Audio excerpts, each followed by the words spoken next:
Hotel, never only.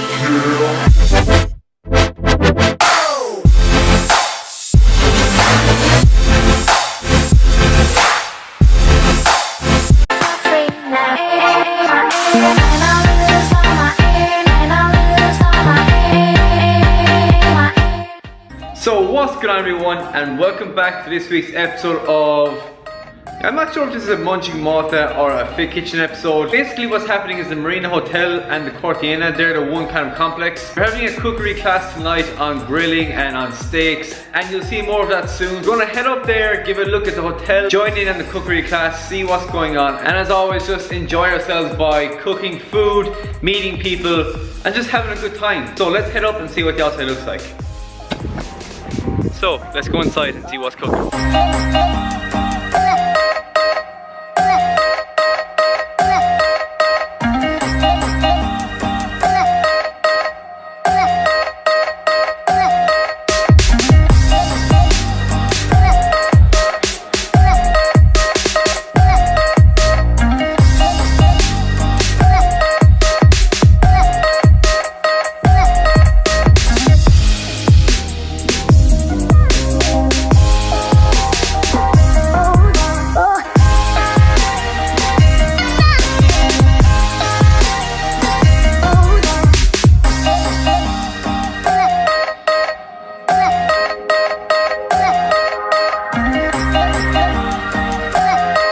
So I'm just going to step outside for a second and talk about what we just went through. All the prep work is done. We went downstairs to the kitchen where Nicky, the head chef, went through all the cuts that he was going to be preparing and cooking for us tonight. We started off with the rack of ribeye, so you can see he went through each cut and where to cut it exactly. It is very important when you're cutting a steak like that, you focus on the thickness of the cut, the way you cut it, you get it perfect every time. He went to the sirloin steak and then to the fillet steaks. I mean, my mouth was watering for the whole entire time, and each time he went through each side to cut off the silver back. So that silver back can't be cooked, and when it does, it tends to curl up. So that's the reason why if you are cooking a steak and it tends to curl up in the pan, it's because that fat on the back doesn't melt like the fat on the inside of the steak. So that's why it's always removed. Also some lamb mince and chicken skewers that were prepped at the beginning. We just had a blend of spices from cumin to curry, coriander with a peanut satay on the chicken, and then a pork loin that was wrapped in parma ham and quickly seared on the pan just to seal in those flavors, and that was in the oven cooking waiting for us. The last thing was the chicken, which was taken off the breastbone, and a stuffing of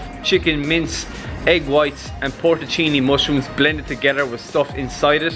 If you don't mind, I'm gonna go back inside and eat everything you just saw. So far it's been amazing. I've learned so much about the actual cuts of meat, how to properly cut a steak, how to cook a steak, and how Nicky likes to eat his steak. This is Nicky, the head chef here.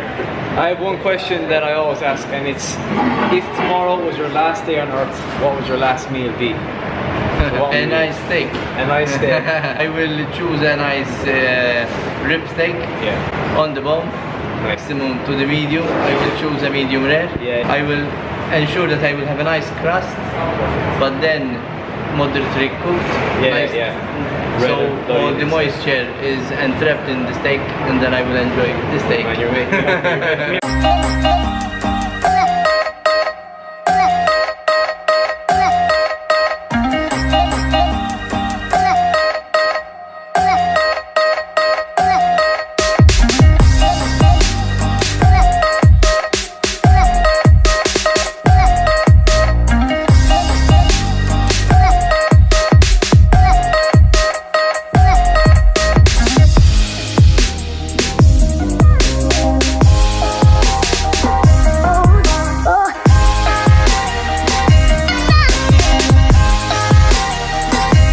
Disclaimer, if you're vegan, you should turn away right now. So I thought preparing the food was good, but I was wrong. Eating the food was a lot better. So the first course we had was a beautiful pasta. So it was a penne pasta served with that fried pancetta, beautiful rump steak chopped into cubes, with a beautiful beef and tomato sauce that was quite light, didn't overpower. So you had those beautiful chunks of beef throughout the dish. After that, it was the star of the show. We had 4 different meats on the plate. You had a cut of fillet, a cut of sirloin, a cut of pork loin, and a cut of chicken stuffed with the mushroom chicken and egg white mix. For me personally, Nothing is better on this earth than a cooked steak done properly, and that is what you call a perfectly cooked steak. So I like steak medium rare. So you have a beautiful char on the outside that gives it a crisp bite, but the inside melts in your mouth. It's juicy, it bursts with flavor, and then the accompaniments of the chimichurri, so that's just a mint and oil and chili base, a barbecue and pepper sauce, and you had a tartar sauce. For me personally,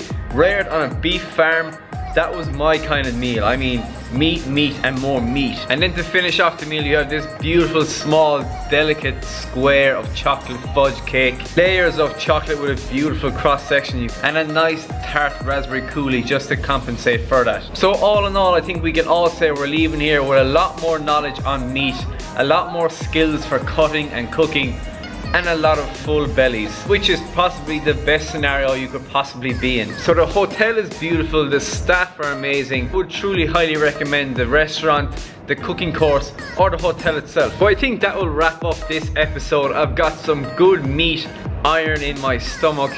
It's a beautiful evening. I'm going to walk home. A fantastic experience, and I will definitely be making a trip back here again. So I hope I gave you your weekly need of good food photography, some food technique, and just a general enjoyable video. So as always, thank you so much for watching. Keep on cooking. Ciao, ciao.